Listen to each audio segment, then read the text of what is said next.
I'm Fred Oakman here with Mr. Jake Peters, and you're listening to PS's Awesome PlayStation Podcast. This is episode 360, where we dive into our thoughts on all things PlayStation.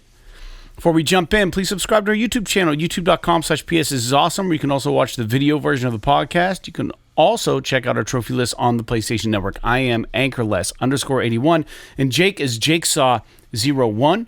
You can send your thoughts to psthisisawesome@gmail.com. Share the show with your friends, and don't forget to rate us. For just $1 on Patreon, you can join the one and only $1 club and receive a die-cut vinyl sticker and a shout-out on the show. And go there, patreon.com/PSisAwesome to support us. And you can gift the show to a friend if you want. And you go to patreon.com/PSisAwesome/gift. And if you do that, we will also send a free sticker and give you a shout out on the show. Remember, if you like our podcast, it does a lot of good if you can like, comment, and subscribe to us on YouTube. With that out of the way, Jake, how are you doing today? It's pretty fucking cold here. I don't know if you were working from home today or if you had to drive, but yeah, it was like, I don't know, freaking 10 degrees or something this morning. Yeah. And then I think it got up to, when I was on my way home, I think it was like 14 or 15 degrees, something like that. But we're getting another storm blowing through. I'm supposed to go to Erie tomorrow, but I don't know if that's going to happen because I think they're expecting between today and tomorrow like 12 to 15 inches or some shit like that. I just talked to Grady today, and he said like it was like snowmageddon up there right now. Really? Yeah. Yeah, I've heard. So we'll see how things look in the morning, if how the roads are up there, because I have a guy up there I'm going to get a hold of. But other than that, I mean, struggling to stay warm a little bit, but it's been going all right. I don't know that I have anything pressing to report on the personal home front, I guess. Very good. Yeah, I'm trying to think. No, still got my Christmas tree up. Probably not going to take that down for a while. Yeah, I don't know. Have you ever been to Detroit? Yeah. So were you downtown or were you in like the ghetto? Or like somewhere in between? Been to Detroit a handful of times. I don't know. We played a venue called the Magic Stick, wherever that is, back in the day. And I'm curious because all you ever hear about Detroit is how shitty it is. Is how shitty it is and how like destitute and everything. But I can't imagine, like I've seen pictures of downtown and it looks really nice. Like downtown Detroit, not like the commercial obviously areas. the outskirts. So I don't know, because I've been to a lot of places in Michigan actually. It's weird. Because I might be going there and I don't know, but it looks like I would be like in the expensive part of town, downtown in the city, like right by the border. I don't know if that's a river, or if that's part of one of the Great Lakes where it borders Canada. Lake there. Michigan, maybe. It might be. It's right across from Windsor, Canada. Yeah, I don't know, man. I've been to Ypsilanti, been to Lowell or Howell, Michigan. I don't know, one or the other. I've been to Ann Arbor. It's the Detroit River. Yeah, interesting. That connects. The Detroit River connects Lake St. Clair with Lake Michigan. So, or no, Lake Erie. Interesting. Yeah. Lake Michigan. Yeah, interesting. Anyways. Yeah, it's an interesting place, right? Because most cities in the United States, it's like, oh, there's like something to be said about it, right? There people might have like him and haw, but there's a couple of cities in the United States that people, without a doubt, are going to turn their nose up at it. Detroit is one of them, and the other one that I can think of is Baltimore. But like other than that, most places in the United States, like major cities, people are like, oh yeah, I mean it's got its bad areas, but like this part's really cool, or there's a cool reason to go there, or whatever. Well, Chicago's notoriously rough too. And some of the, but it's the thing about Chicago though is it's like the downtown of that city is like world class. If you're talking about the Loop and freaking Millennium Park and all that kind of shit, I mean it's really impressive. But then if you get half a mile outside of there, or a mile outside of there, it can get pretty rough. So, but Chicago is also fucking enormous. So I don't know how Detroit compares in terms of size. But yeah, you're right. I mean, it's like, it seems like there's just, every place is kind of crazy in some way. But yeah, I don't know. I don't know why I brought that up. I was just thinking about it because I might be going there, and I didn't know if you had any personal experience with Detroit that would prevent me from going for any reason. At least at like I said, the downtown. I'm part presuming of it where like the Magic Stick was not a good place, because I think I've told my story once about Detroit there. It was bad. It was bad. I saw a dude break into a car, grab a thing of CDs, and then try to sell them to me. In the meantime, this is outside the venue. Outside on the street, there was a guy with a knife and a guy in a wheelchair, and they were screaming at each other in the middle of this intersection. There were no cars. And then there was another guy on the sidewalk, like, egging them on. Be like, oh, he's going to stab him. He's going to stab the motherfucker. He's going to get him. And I'm just like, this guy's trying to sell me CDs. I was like, I'm going to go back in the venue. Like, I don't fucking want to be out here. But this was like back in like 05, 06. And like, I don't know what it's like or where that venue was. And it was a good venue. It was a sold out show. We played it with Hawthorne Heights at their prime. But like, it was fucking rough out there at night. But like, I think during the day, it's pretty chill downtown. I think Detroit's probably a pretty nice place, man. I think, I think it's like any other city. I looked up the Magic Stick, and it's not like that far from downtown. It's probably maybe like 20 blocks or something like that. Yeah, let's see here. Because I just have the map up right now because I'm kind of curious. So there's like this park in the middle of town. That's really nice.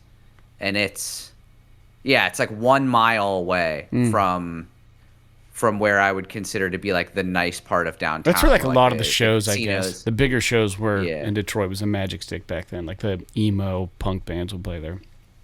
Right. I mean, that makes sense. It is a nice spot. It's just kind of interesting that like you hear all these when you talk about these big cities, you hear all these horror stories like Chicago you mentioned as well about like all this crazy shit that happens. And then whenever you're like from a small town like us, you're like that shit can't be real. You know what I mean? Like it doesn't seem like you both believe that it's crazier than it is, but at the same time don't believe that the crazy shit's gonna happen. And then sometimes you just see the crazy shit when you go to these places. I don't think that what I witnessed was normal for that area at that time. I just think like it was just a comedy of events, really. I was just like, I gotta go fucking back inside. This is insane. I didn't feel quite safe, It was just wild, man. I don't know. But anyways, interesting. I hope you have a safe trip to Detroit. I haven't been doing a whole lot, just printing stuff for HeroQuest. The more digestible version of HeroQuest hit store shelves yesterday, called First Light. And it's got stand-ups, standees instead of miniatures. It's got a few miniatures, new hero miniatures, the dwarf, the wizard, the elf, and the barbarian.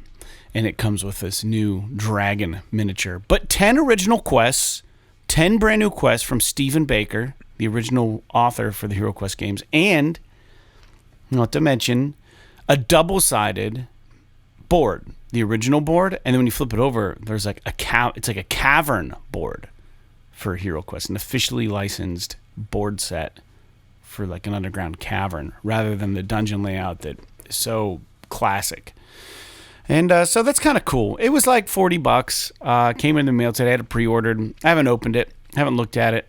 But if you're looking to get into HeroQuest at a premium and see what the game's all about, I would recommend getting this, especially if you have some kids that are into this kind of thing. It's really easy to pick up.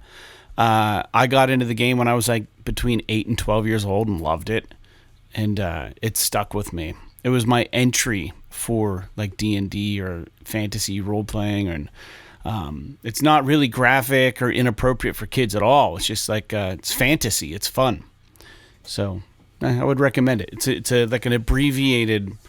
It's like it's less expensive because it doesn't have plastic miniatures, doors.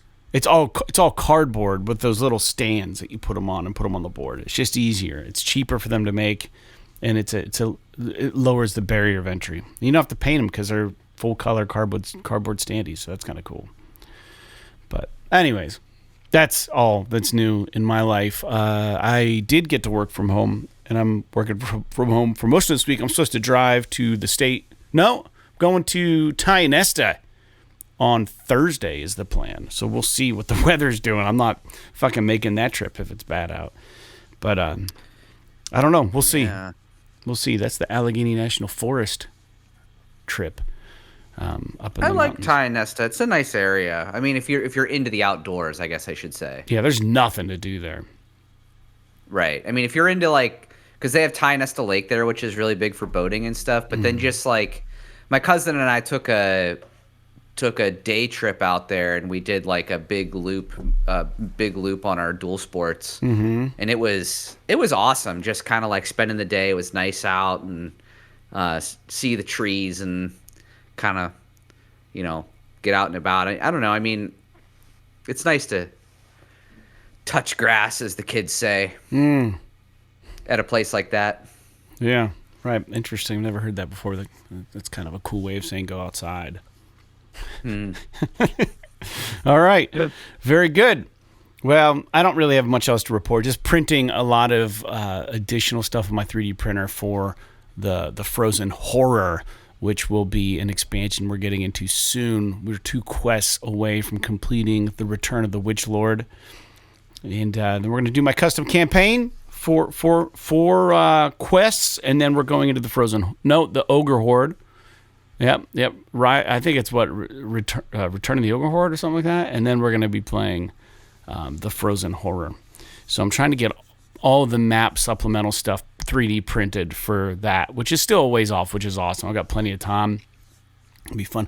I'm going to try to do my first clear filament print. There's one section of the Frozen Horror game where all the monsters are encased in ice, and there's just like a path where they walk through. So I have the room set up, but like they have these 2 little inserts you're supposed to put in front of the monsters of clear like PLA or whatever. So I purchased like a spool of it to see how well it prints. If I could just set it down in front of my guys to make it look like they're in ice, it'd be kind of cool if it works. I don't know. I'll keep everybody posted. But we're not here to talk about all that bullshit. We're going to talk about some video games. Every episode we talk about games we're playing, and this episode will be no different. And I will say that our conversation, I hope that people enjoyed our gaming resolutions for 2025. Me talking about it got me thinking back to Final Fantasy XVI or 17, whatever one it is. I think it's 16. And how I didn't beat it. And I got so distracted by all the terrible side quests, just doing this, that. The problem with the side quests in that game is that you get the side quest, you fast travel to a point, you have to usually walk to where the side quest activity is, you got to fight the thing, you got to go back to the guy that gave you the side quest, you got to go find him, and then you got to talk to him, and then the side quest is over. But there's like 100 of these in the game. And if you feel compelled to do them to level up your character or whatever, the game just drags and drags and drags, and the side quests aren't very pertinent. Seemingly not very pertinent. So I told myself, you know what? I wanted to go back to Metro Awakening, get into that VR world. It's just like, dude, when I work all day, I don't want to put that headset on.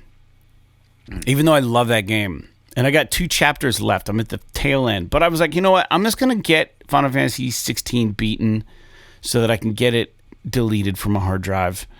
And I was about halfway through. You have to battle all the different icons. And I don't know where I left off. But I finally just beat Barnabas, which is the final icon, I believe, that you get. Jake, Which one? Barnabas? Bahamut? No, Barnabas.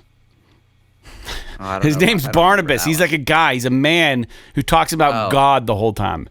And he's like, the will of God is, for you to do that. And he tries to tell you that free will is all this stuff in your character. It's spoiler, but your character's like, I will, my free will is stronger than than the will you have for whatever. Anyways, he gave me a power. And I don't know. I like how that game treats boss battles. At least on the mode that I'm playing it on. In Final Fantasy, all the different bosses have different levels.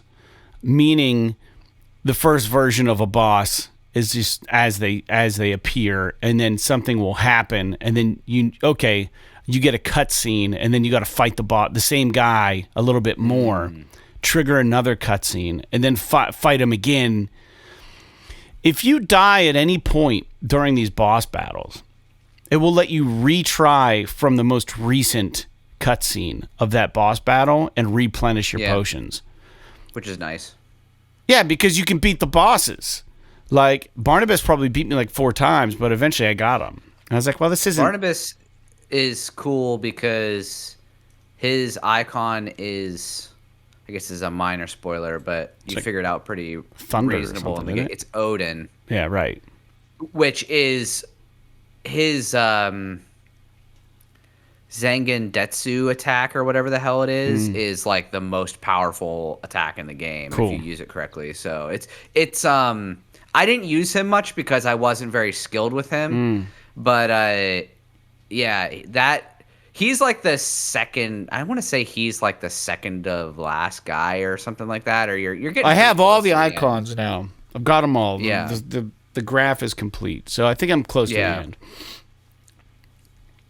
Yeah, that's cool. I'm glad you're playing it because I semi-regularly think about this game and kind of want to play it again. Not like I don't know that I want to sit there and replay the whole campaign. But it's kind of like occasionally I think about The Witcher 3 and I kind of wish I had it installed just so I could boot it up and play it for a couple hours. I don't necessarily want to play through the entire fucking Witcher 3 campaign all over again. But just like be in the world and like play some of it and see what's up. And I think about this game similarly to that as well, but it's also been a while since I beat it. But I'm glad you're going back to it and you're going to beat it. It sounds like you're pretty close to the end. I admit that you're mostly correct about the side quests. There are some that have some semi-relevant or at least engaging stories, like when you're doing like the side quest arc for the blacksmith or something like that. Like those are I like those side quests. But the ones that are just random one-offs, like go collect some fucking dirt from the field, or like they're just need 17 eagle talons from the blah blah blah blah blah enemy, but we're too scared to get them ourselves. Yeah, like that shit's pretty annoying, to be completely honest. So I'm with you there. Cool. All right, but that's all I've been playing. I haven't had a whole lot of time to dick around with it, but I have been enough time to make progress. But I'm just mainlining at this point. I'm just going straight to the thing that I'm supposed to be doing next and just doing the thing. So I'd imagine I'll be done with it by the next podcast. Then I'm going to try to get back to Metro. Just finish that. I'm two chapters away, and I'll have 2 new games beaten under my belt for 2025. So that'll feel nice. Jake, what about you? What are you playing? So I beat Metaphor fucking finally. It took me 92 hours to beat that game. You beat Metaphor. Yeah, and I have a bone to pick with the game in that it's a great game, and I love the combat, and the story is really good. Generally speaking, there's some bits and bobs here and there that I didn't really like, but it's generally pretty good. But there are a few areas in this game where they stretch it out longer than they need to. But my biggest complaint with it is there's a massive difficulty spike at the end of the game. And so it's frustrating because of the way this game works. If you get, I could see there being a way where you could get to a certain point and you can't go back and grind to be able to beat the final boss. Like, the final boss is fucking really hard. And so I find it frustrating. And, like, I had to, because I got to a point in the game where I just was like, I'm done. I've been playing this game. Literally everyone on the internet's like, yeah, 80 hours, 80 hours, 80 hours. I beat this game in 92 hours, and I probably should have grinded another 5 to 10 hours to actually beat the game well. Yeah. And it's frustrating in that respect that, yeah, I didn't do a lot of the, like, optional bosses and stuff at the very end of the game because I'm fucking done. I don't care about this dragon shit. I just want to get to the end of the story, see what happens, complete the main arc, make sure I get all of the relationship arcs, like, maxed out with all the characters, the party and everything. But the combat's really cool in the game. It's like, there are these archetype things, so it's kind of like a job system. If you've played a Final Fantasy game, like Tactics, I think has some kind of a job system, where you can assign a job. It's called an archetype, but you can assign a job to any one of the members of your party, and then they can learn different abilities, and they're not confined to, like, their specific character class. And you can mix and match and do all this shit, and then, like, there's this thing in combat where, like, you have each character has, like, a turn icon, but you can do certain things to, like, either get more turn icons so your turn lasts longer, or maybe you only use half of an icon instead of a full icon because you hit an enemy weakness, or, like, let's say you miss an attack, it actually takes away turn icons so your turn ends early. Like, there's some shit like that. Like, that part of the game I think is really cool because it's this really neat dance of, like, dealing with enemy weaknesses, and hit and evasion are really important in this game because it affects, like, whether or not you get to keep your icons and shit. But one of the things that I find frustrating is that a lot of the bosses have this ability called Soul Scream, which I find absolutely fucking stupid, which is, like, They might have, let's say, a couple of turn icons, but they use one of them to cast Soul Scream, which gives them 4 or 5 turn icons. So basically what happens is that they might be able to do 2 actions in a turn, but then they cast this thing and now they can do 5 actions in a turn. Yeah. And at the very end of the game, part of the reason why the final boss is so hard is that the boss's final stage, every single turn, he has 5 actions, and with his last action, he casts that ability to give himself 5 more actions. So he can literally take, like, 9 to 10 actions every single turn that he's attacking you. And because I was a little bit under-leveled, he can easily, even if my characters are fully fucking health, like have full health, he could easily kill my entire party in one turn if he gets lucky with some of his hits. And it's like, it's so frustrating because there's no, I'm being kind of a baby about it, to be honest with you. I think it's just that I was ready to be done with the game, and I didn't want to do, nothing bugs me more that, like, I didn't have to really grind this entire game, and then I get to the final boss, and when I'm like, I'm burnt out, I'm ready to be done with this game, and now you're like, actually, you need to grind another 5 to 7 hours before you can beat the final boss and be done with it. And it's like, it's just annoying. Bro, I should be set at this point. I should be ready to go. It's the end of the game. It's the final dungeon. I shouldn't have to grind anymore. But I was looking at a guide. I was like, the recommended level for the final boss, I was like 15 levels too low. But literally the last dungeon before I got to the final boss, so the dungeon before the final boss, I had no problems with any of the enemies or clearing the dungeon out or doing anything like that. But then I finished the dungeon, I get to the final boss, impossible. So it's like I just said fuck it, lowered the difficulty, beat the final boss. Yeah. So because I was checked out. It's like I've been at this. You just want to get there. Yeah. Anyway, that's enough of that. Even though you're bitching about it, I will say it's an amazing game. I think everybody should play it. Just if you do play it, expect it to take a long time and use the last month that they give you in game to just fucking grind out your character. To have a really powerful character before and really learn like the archetype system and how to utilize all the checks and balances of the combat. It'll make your time a lot easier. I skipped some of that stuff and I really fucking struggled.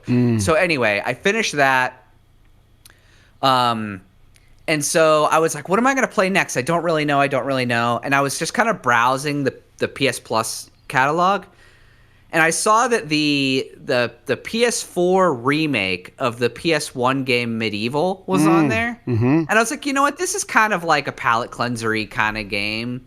And I've never played this before.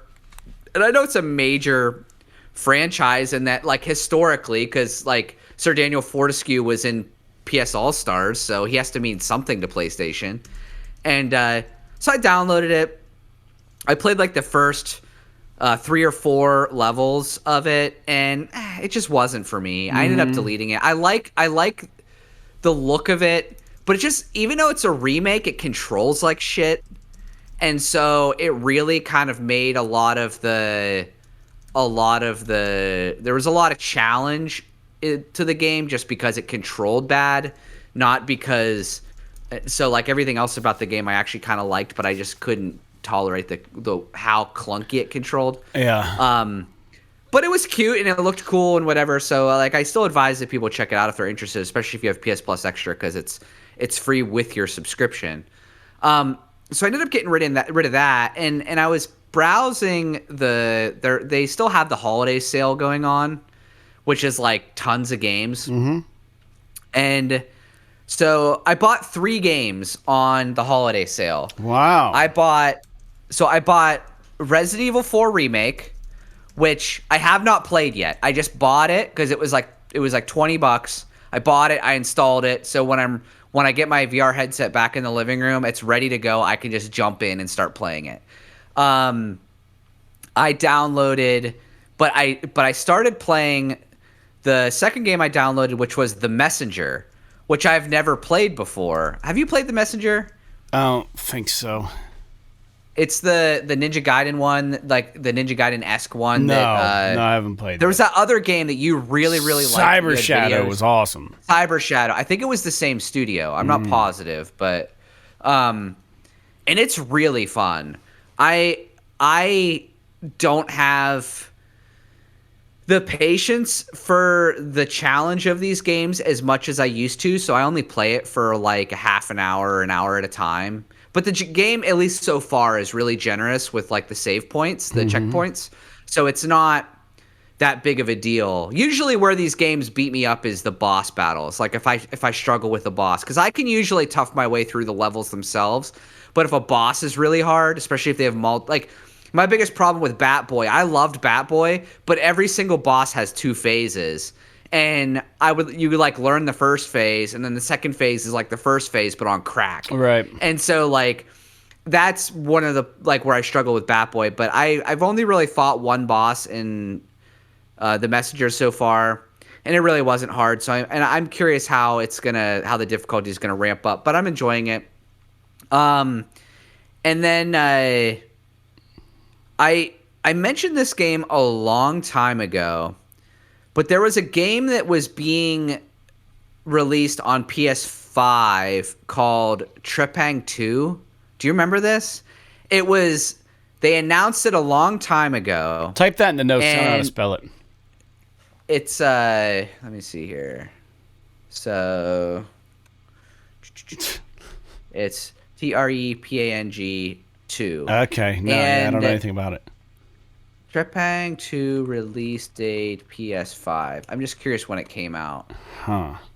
June 21st, 2023. So I guess it's been a couple years since it came out. But I remember talking about it when they announced it because it had major vibes of that first-person shooter called Fear. Yeah. Have you ever heard of it? Yeah. It was like I played it on PC like a long time ago, maybe when I was in college even, where it was just like you're like this soldier guy and you're doing this like kind of tactical mission, but then like all this crazy horror shit starts happening. It's really spooky and this game clearly had some of those vibes whenever I saw the trailer, and I just never picked it up because I looked at some stuff about it and it looked kind of jank and blah blah blah blah blah. And then I saw that on the sale it was like $12. So I was like, huh. So I went online and I just looked up the IGN review for this game and they gave it an 8. Wow. And I was like, wow. So I looked up the gameplay of it and it's like, they're like, yeah, it's like freaking fast-paced Doom-style combat with like, you know, some crazy shit going on because you're kind of like a super soldier. And then like, but they did say that the fear element is not really all that crazy. Like it's not scary or anything. It's kind of like subpar, but the combat and everything is just so much fun that it makes it worth it. And I was like, well, fuck, I'm a huge fan of Doom and all this stuff. And that's the main call out they made. So Yeah. I decided, fuck it, for $12, I'll pick it up.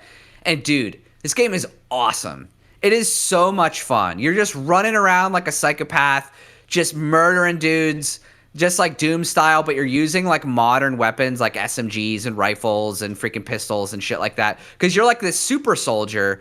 Yeah. And they give you like these abilities that allow you to do stealth and stuff, but it's not really like the best thing to do is just blast into a room and just start running around fighting the shit out of people.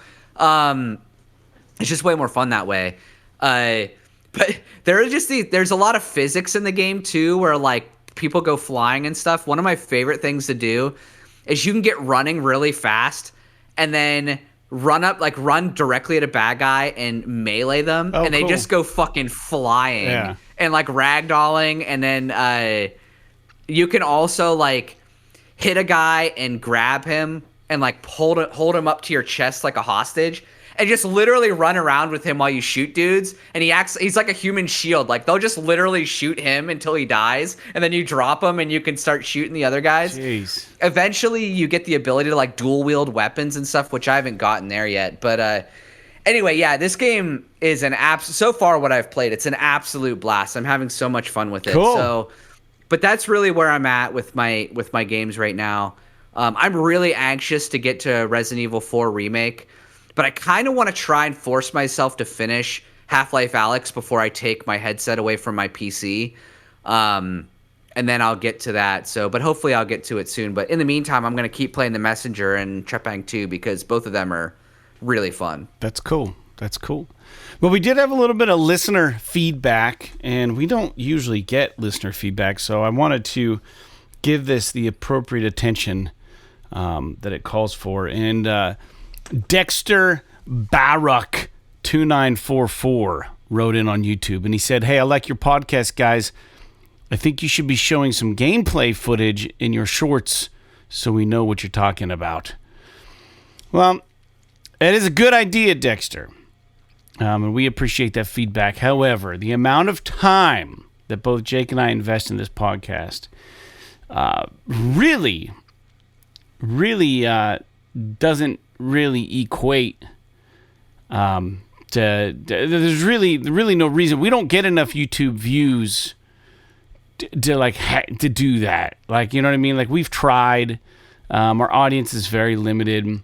It would be a lot of extra work to get gameplay video overlay it on the short. Right now, to do the YouTube short, all I have to do is I go into the current episode, I watch a little bit of it, I find something fun that you or I talk about, Jake, and I hit remix, and then it says I can edit it into a short, and it gives me a couple different layouts. I put whoever's talking on the top and whoever's listening on the bottom, put a little text over it, set the length of that clip, and I hit upload, and it automatically just does it. To segue and put any kind of overlays of gameplay footage over stuff we're talking about would be awesome, but it would also take so much more time from my life to do. So, well, I think what a lot of people don't realize too is that like it sounds easy, but the mechanics of it are actually quite time consuming. And because like the thing is that we can't just scrub gameplay footage from the internet and put it on here, which would be the fastest way to do it, because we could get copyright struck for doing that using somebody else's we would content. actually have to be on the safe and narrow, or whatever you want to call it, Straight and narrow, walk the line, straight and narrow, be above board. safe route, is that we really need to capture that gameplay ourselves, and then we'd have to edit that down, and then we'd have to take that and get it edited on top of the video footage, and then we'd have to take that and cut it down and put it into the short. But to do all of that, we would have to know what the short was going to be prior. And these conversations aren't architected. They're off the cuff. Yeah, they're just off the top. We have notes that we follow, but we don't know what we say is going to be interesting or what's going to be whatever, what will make a good short. Sometimes we get rambling on a subject that I would love to put in as a short, but we just talk too long about it. And then I'm like, I'll start the short, I'll start the remix, and I'm like, we haven't even finished our fucking thought on this. So like, I'll delete and try to find something else. Maybe in the future we can just ask freaking AI to just make the shorts for us with some gameplay or whatever. But like right now, it's for just now, not doable. It's just difficult. We definitely appreciate the sentiment, and we definitely would do it if it was within the realm of the amount of time that we have to put to this. But it's a tough business. I mean, because we for a while there, we got ambitious and we're like, yeah, we're going to do reviews and we're going to do like gameplay and shit like that. And it's just like, you do one video review and you realize that it takes you hours and hours and hours and hours of time to do a video review where you're embedding gameplay and cutting it down and writing the script and recording the audio and editing the video and putting all of the lower thirds on and doing all this other shit and uploading it and writing all the freaking YouTube stuff you have to write, and it's like timing the release, and then you get like, and then a channel like ours gets like 30 views, and it's just like, which, why I mean, there is an element to where, and we, when I say we, I mean, with our band, we talk all the time about, there's an element of you do it because you love it. But my argument at this point in life is like, yes, you do something because you love it, but you also have to realize that your time is worth something. And if you're not there are certain things where you have to give and take, and it's, how much enjoyment will we get out of making those videos versus how much stress it would impose. Well, and it would only impose stress. I'll interject real quick. This isn't a job for us. This podcast, the only money we make is from our patrons, and we thank you for it. And we don't even see that money. Patreon takes some. We haven't distributed any of that money to either myself or Jake. It's just sitting in the account still. And over the years that we've had it, I think there's maybe $50 or $60 in there for years of content. But to be fair, I mean, that's not really why we have it. No, it's not why. But the point, it would be, it's yeah, I see what you're saying. Well, so anyways, the point is that we're both very busy individuals. This podcast has always been a labor of love. It's never intended to be a source of monetization for us. We both have full-time jobs. We both have lives outside of gaming, which is why sometimes in some of our episodes, we don't even get many game discussions in from personal experience. We're just combing the news and talking about different news stories because we didn't get the game that week. In addition to that, Jake and I are in a band together. We like to game on our own time.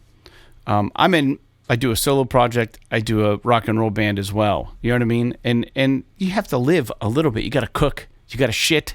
You got to, you got to do these things. You got to string guitars. You got to, whatever it is, spend time with your loved ones. There's just no time. There's no time. I'm surprised that we've been able to be as steady as we have been with the podcast, having it be weekly. I mean, I'm not gonna lie, Jake. There are weeks where I'm just like, I don't even really feel like. Last night we were gonna record last night. Last night was Monday. We're recording this on Tuesday. The episode airs on Wednesday. for everybody. It's supposed to be early, at least a day, for our patron supporters. It's not going to be this time. Monday, I didn't have the energy in me, man. I just didn't have it in me. My weekend was slammed.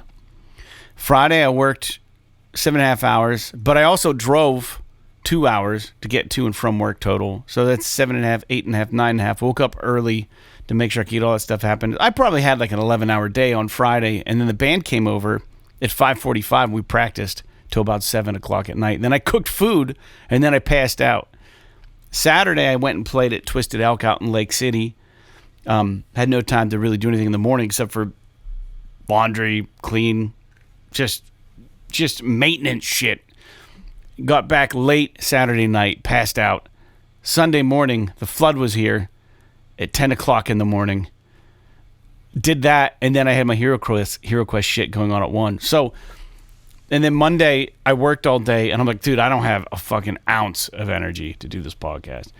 Because, you know, when the curtains close and Jake and I are done talking, I got to compile all this shit out. I got to get the video together. I got to do the intro video for it. I got to compile that. I got to get it ready for YouTube. I got to set it up to put out. I then got to extract the audio from that, make sure the compression's right on it, upload it to Acast, make sure it's set up to be distributed as an audio podcast. All that shit takes an hour and a half when we're done. And it's a Tuesday night. It's a work night for me. So I do the notes typically. Jake will sometimes jump in and do them if I ask him to. But I try to do them the day before or the day of recording, and we just kind of slam them together. But that's a little bit of behind-the-scenes baseball you guys probably don't care about. But we're not trying to be something we're not. You know, we're not trying to be super, super pro. But if you like our video content, you like our podcast, if you want to help us out, you can like, subscribe, comment on YouTube, tell your friends about the show, and you can also go watch our YouTube series called The Takeaway. We did some video reviews of a couple games.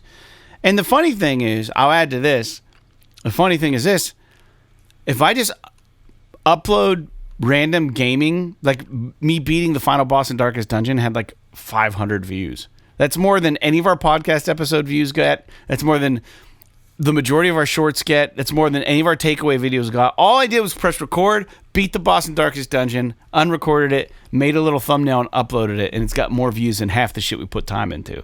So YouTube is weird in that regard. So it just doesn't track for us to do a lot of extra shit and video content for the podcast. But anyways, I digress. Thank you for the input. Unfortunately, we're not going to be able to do that right anytime soon. But I'm glad that you're paying attention to us on there. Jake, usually we go into the news, but I mix things up a little bit. We're going to talk about new games coming this week, and then we'll get into the news. New games coming to the PlayStation Network include Arken Age for PS5, Asta Bros PS5, Being Stronger While Playing Silver Star Go DX on PS5, Demons of Astaborg PS5, DreadOut Remastered Collection PS5, PS4, Morcall Ragast's Rage on PS5, Things Too Ugly on PS5, January 17th, Dynasty Warriors Origins on PS5, and Tales of Grace F Remastered, PS5 and PS4. Dynasty Warriors Origins looks cool. I never did play that demo. I wanted to. Yeah, I mean, you said that you were interested in it, so might be worth trying her at. You know? Yeah, I think so. Anyways. Because then if you like it, you could just buy it now. Buy it now. Correct. Well, let's get into the news. And there's not a whole lot of news to talk about, so we're going to blow through this stuff relatively quickly. And the first news point, Jake, I don't know if you remember this game or not, but weirdly enough, Ecco the Dolphin. It was a Sega Genesis game, I believe. Might be seeing some sort of return. There are trademarks for the game that have been recently filed.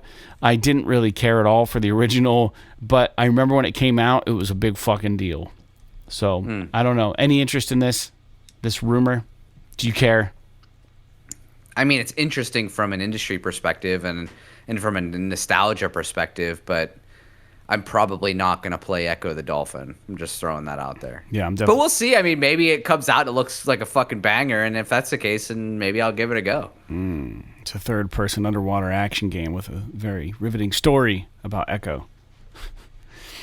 All right. Anyways, next news point, Mr. Peters, and this one is interesting. PowerWash Simulator, the developer Future Lab, have announced they are no longer moving forward and progressing on making PowerWash Simulator a VR game for the time being.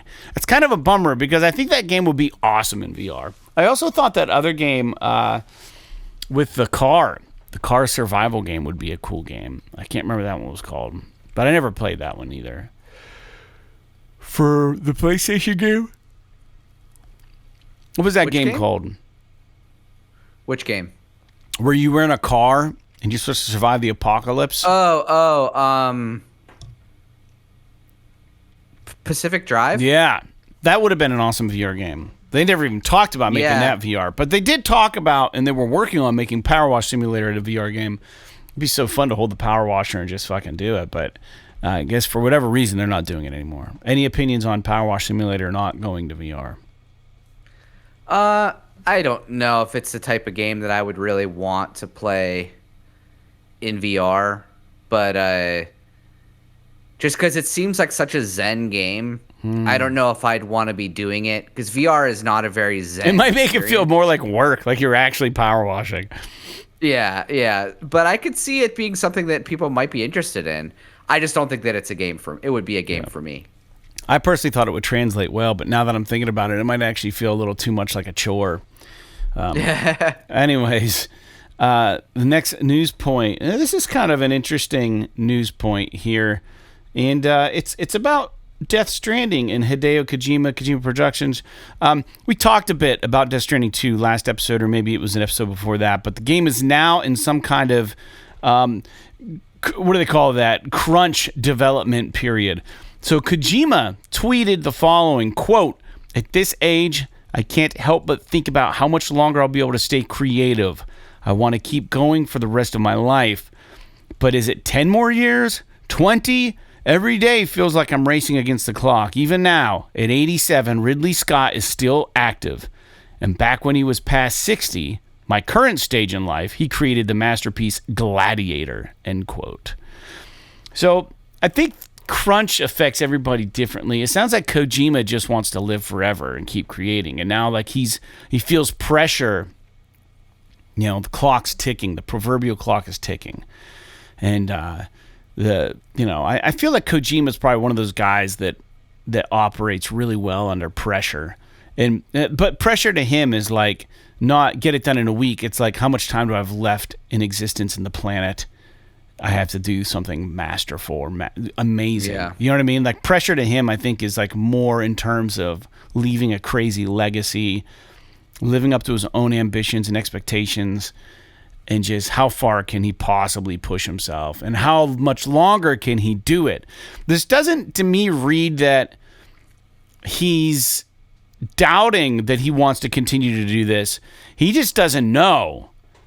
When does your creativeness run out? Like, my dad always kind of jokes that, like, he doesn't work out because the heart has a finite number of beats in it, predetermined. And when you work out, your heart beats faster. So you're just actually killing yourself quicker. That's his inside joke. Like, he's like, we only have so many beats in there. It's predetermined. It's through DNA, whatever. You only get so many. Kojima's kind of saying, like, at what age am I gonna lose this creativeness? And it is something you start asking yourself the older you get. I see it as being an artist myself, a musician, but yeah, it's a curious tweet, and I don't know if there's really anything to be read into it, except I think he was just doing some inward reflection, and he just posted it on Twitter. I don't think it has anything to do with the game being in crunch. I don't think it has anything to do with him not liking the game or thinking the game's not good. He probably just watched Gladiator 2 and thought about, whatever, Ridley Scott, and tried to put the pieces together. Wow, that guy's a juggernaut. Can I do that? Will I be that? I don't think Kojima has anything to worry about. Yeah, I'm sure I'm sure everybody gets to a certain age where they start considering their legacy in some capacity. And You know, Kojima already has a legacy. He could freaking die tomorrow and everyone would... Dude, what a fucking loss would that be? Think about that. It would be horrible. But at the same time, it's like he already has a legacy as one of the greatest video game creators ever to exist. I mean, I don't think there's been a single game that he's put his hands on that people have not granted some form of wow factor. People have made some comments about, obviously, Death Stranding and its gameplay, but nobody who absorbed the entire story of Death Stranding was like, nah, that sucked. Right. Or, no, that wasn't amazing. They're just like, oh, I just don't want to deliver packages as my main gameplay loop. I loved it. I loved the loop after I got into it. And even if you don't like it, like I wasn't the biggest fan of it, you cannot deny that it isn't genre defining and it isn't interesting. It's fucking dope, dude. The whole thing's cool shit. All right. Anyways, let's move on to the next news point. Tell us what you think about Kojima, man. We're almost at the end of the news, and we like to cherry pick news points. We get a lot of this from Push Square. Assassin's Creed Shadows will be supported by a 10-plus hour-long DLC pack. The DLC pack showed up on Steam, and then it was subsequently pulled as it appeared too early. Apparently, it was listed prematurely and by mistake. So it will be titled Claws of Awaji. And as a side note, Shadows is delayed again and has a new release date of March 20th, 2025. There's a bit to say about this, but not being an Assassin's Creed fan, there's not really a whole lot I care about this. I just think that this game has to fucking hit for them. And I don't know that anybody even cares about Assassin's Creed. What's that? I said I think it'll be good. Whether or not it's a commercial success is a different argument altogether. But I think that it'll be a good game, and I am interested in it. The problem is that what if, like, a couple of weeks before this comes out, we find out that, like, in May, Ghost of Yotei is coming out? Then it's like, well, fuck, I'll just wait and play that. I'm not going to play 2 open world samurai games in the course of a There's also months. that other one, too. There's another, like, Feudal Japan or something game they were working on, I think. Somebody was. I mean, there's a bunch of them now. But a bigger one. A bigger one. Can't remember what it was called. Yeah, I'm sure if you knew what it was, it would click with me. Yeah, I'm sure it would too. But yeah, you're right. You're absolutely right about the release date. I mean, like, I don't even know, man. I don't even care. Dude, I bought Odyssey when it was on sale for like $6 or something. Really cheap. And I started playing that fucking thing, and I was just like, no, not. Well, that game is notoriously huge. But, I mean, maybe you just don't even like the game. I didn't like the gameplay at all. The gameplay was fucking shit, I think. Personally, from a personal perspective. Can't stand the way those games control. So I really enjoyed Assassin's Creed Unity, given all of its flaws. And I really enjoyed Black Flag. Black Flag was good. It's one of the only ones I've played, and I liked it. But this game... You've got 2 different characters that have 2 different play styles. Supposedly, one of them is a ninja and one of them is a fucking samurai. And it's like, well, in Ghost of Tsushima, I could dynamically change whether I wanted to play as a ninja or a samurai. I didn't have to lock myself into one play style over the course of a campaign that takes 50 or 60 hours. So if, like, you've got this game, it's like, oh, I picked the samurai because I think, I want to be a brute. And then 20 hours in, you're like, I kind of wish that I had picked the ninja because that sounds, or I want to experiment with that. Then it's like, well, you're 20 hours into this fucking long ass campaign. Are you able to switch back and forth? I don't know if we know that or not. I don't know hardly anything about this game, to be honest with you, other than what I've seen. But I don't know, man. Man. I don't care if you're a ninja or if you're an assassin or you're whatever, a samurai. If the controls suck, It's going to suck. And I know I just got done saying I only played Black Flag was one of the few Assassin's Creeds I have tried many Assassin's Creed games. Black Flag, let me correct my statement. Black Flag was the only Assassin's Creed game I could play to the end before putting it down as being like, this isn't for me. Black Flag was at least engaging and was fun enough. I don't know. Yeah. And that was the old style of Assassin's Creed game. Unity was the next game after that, and it was very similar in the way that it played. It didn't have the ship combat and all that crap, but it was very similar in the way that it played. But I think after you got Origins and then there was Syndicate, and then you got Origins and you got Odyssey and you got Valhalla, and those are very much just like action RPG, like action games. Like they're not really stealth assassin games.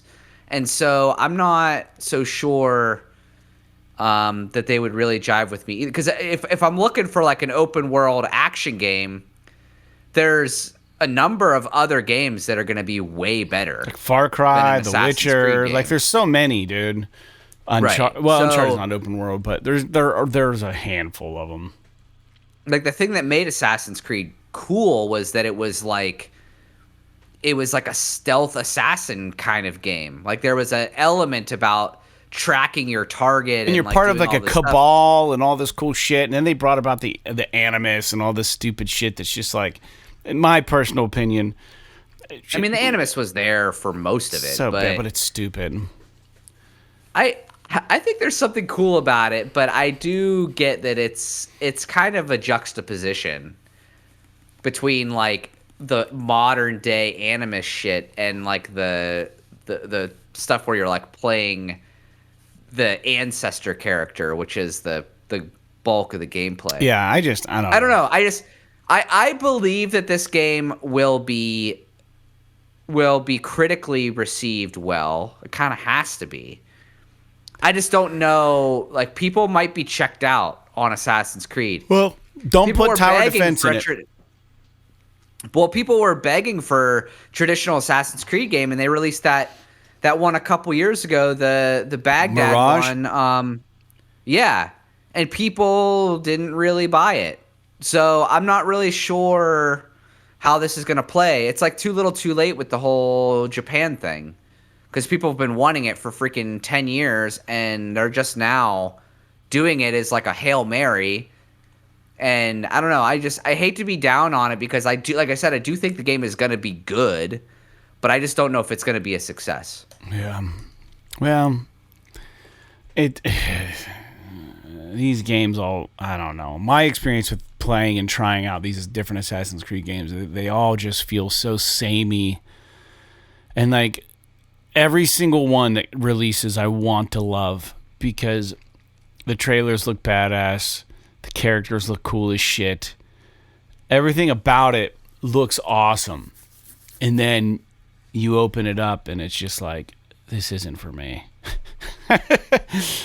I don't know. That's just personal shit. Anyways, let's move on to the next news point. I don't want to go too late here tonight. It's some new tech Sony are messing around with, and I think me personally, I'll pass on this. I have zero interest in this. I think this is silly.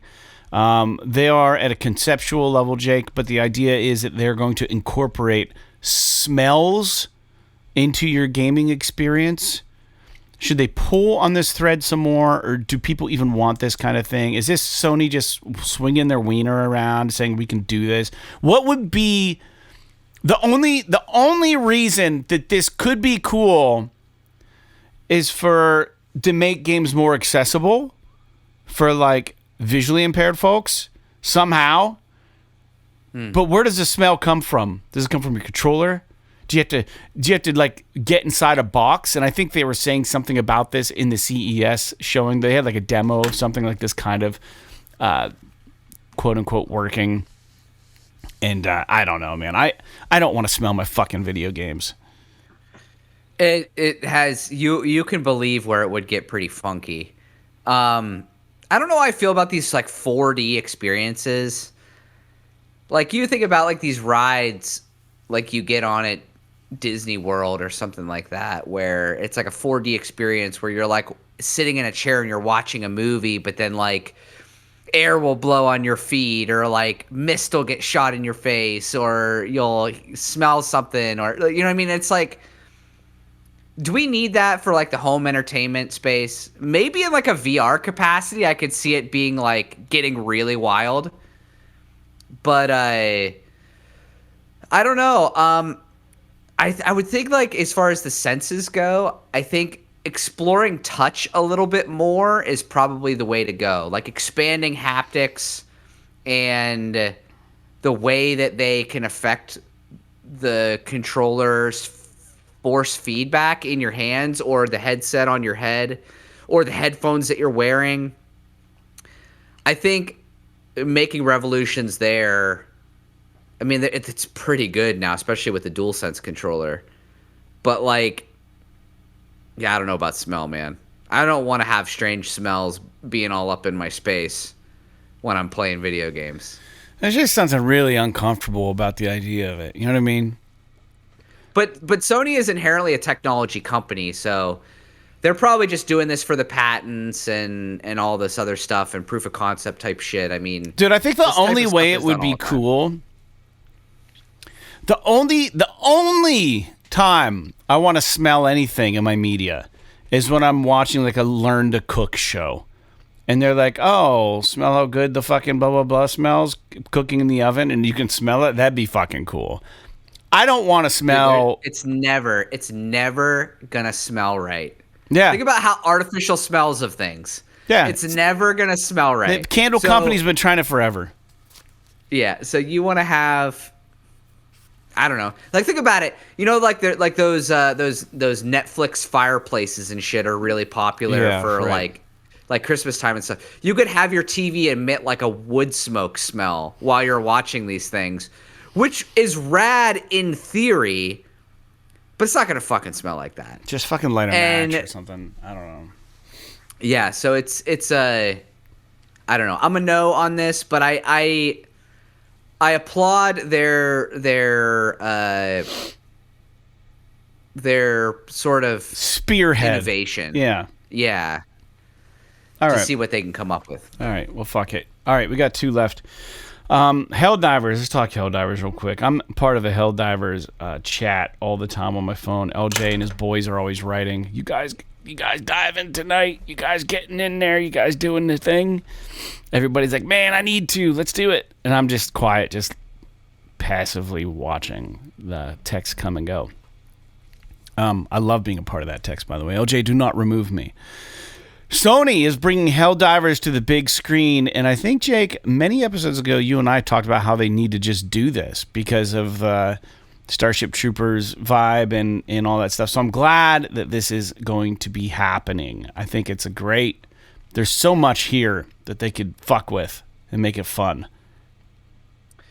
Yeah, I mean, I don't know how well it would fly, considering that, like, we had just one of you guys, you or LJ, like, shared that, and my response was just like, so Starship Troopers ? Like, this game is very heavily inspired by the cinematic Starship Troopers, not so much the novel, which is also very good. The novel is a lot more serious than the movie from the 90s, which is very satirical. And obviously, Helldivers is very satirical. So if you made a movie, it would be very similar to the movie from the 90s. And I've been thinking about it, and it's like, that's kind of okay. I mean, how many people in this day and age really care or know even about the Starship Troopers movie from the 90s? Yeah, maybe, so, like, maybe not many. They could make a Helldivers movie that is very much in the spirit of Starship Troopers, but with all the trappings of Helldivers and everything. And I think it would be cool, and people would really like it. I mean, I definitely love the imagery of, like, the Helldivers and stuff a lot more than, like, the imagery of the soldiers and Starship Troopers. But a lot of that is like the technology and the budget of the time and everything like that. But you can imagine like Helldivers in this movie with these really rad fucking armor sets, like dropping down and being all badass, and then something really fucking crazy happens and one of them gets like murdered, or you know what I mean? Like I think it could be cool.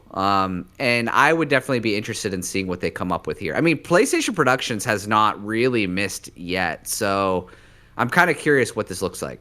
Yeah, it looks cool. Looks cool. I'm all in. And then the last news point has to do with The Last of Us Season 2 on HBO. Or is it Showtime? I can't remember. HBO, yep. Yeah, that's what I thought. All right, Jake. So they have the season. The new season is going to be starting up in April. And Jake, we did a thing, and I'm not even suggesting that we do this again. We talked about bringing it back. I don't know if we're gonna, but we did a podcast for every episode. P.S. This is The Last of Us. And I think that's what it was called. And I don't know if this means that we're going to bring back our podcast or not for that, but I did enjoy the TV series. So are you excited for the series at the very least? Oh, yeah, definitely. I mean, I am really stoked to see how they're going to tackle the second season, because the second game is...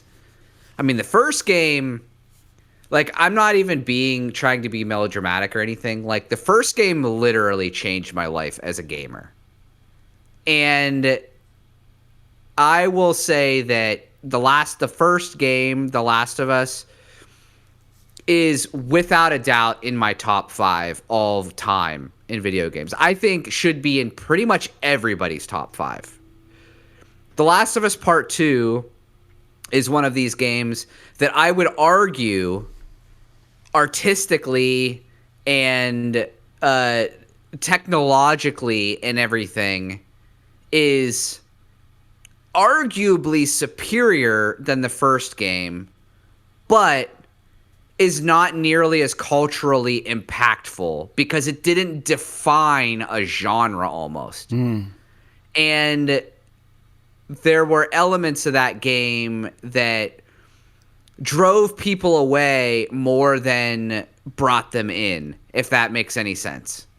And I'm not even talking about necessarily the controversy around the game and what people liked about the way they did it or whatever. I'm just talking about the way that the story is written, and the themes of the story are much more hard to swallow, much more dramatic, much more negative, much easier to get along, much harder to get along with than the first game, where it's like a father-daughter dynamic, even though Joel's kind of a piece of shit, but he's coming back fighting like the struggles of what happened with his daughter and all this stuff. So but that said, the second game is still amazing. So I'm really curious how they're going to handle it, because the story of the second game is fucking crazy. Yeah. So I am really curious to see how they're going to handle some of the... I mean, it's incredibly violent. The second game, like the first game, was one of the reasons why it was so notable in the video game space is just how violent the game felt when you were like bashing a dude's face in with a brick and shit like that. The second game, there are moments in that game where it's like orders of magnitude more violent. Jeez. At least in the way that you experience it than the first game. And so I don't know how that's going to jive with a TV show, how they're going to split it up, because they did say it was going to take a couple seasons to portray the second game, because it's so long and there's so much to say.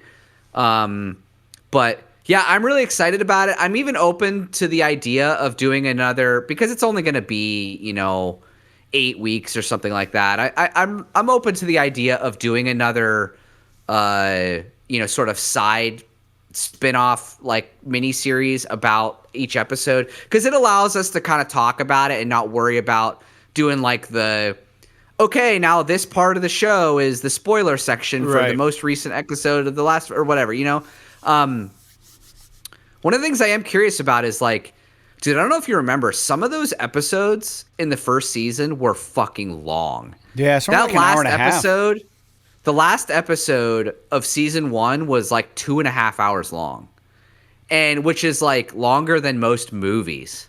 So I'm curious how they're going to handle that in the second season, if they're going to kind of trim it down a little bit, keep everything, a little bit more buttoned up, closer to an hour or something like that. Or if they're going to just go wild with it like they did the first season. I don't know.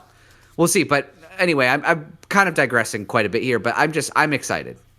Yeah, I'll echo that sentiment. I think it's going to be good, and we'll see where they go with it and how much they cover on the next season, how many episodes.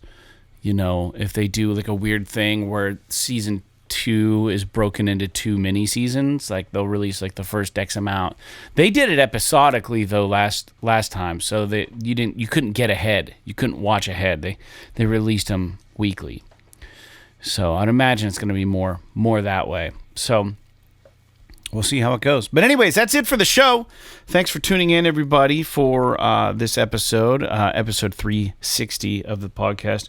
It's been kind of a wild run here, 2024 was, but I'm excited to see what kind of stuff we get into here in this upcoming year. We got the Last of Us TV show to look forward to. We have Death Stranding 2, all this other stuff. I'm going to beat Final Fantasy XVI for once. So Jake's playing some new games. I don't know. We'll see where this whole thing goes. But that being said, Jake, anything you want to say to the listeners before we're out of here?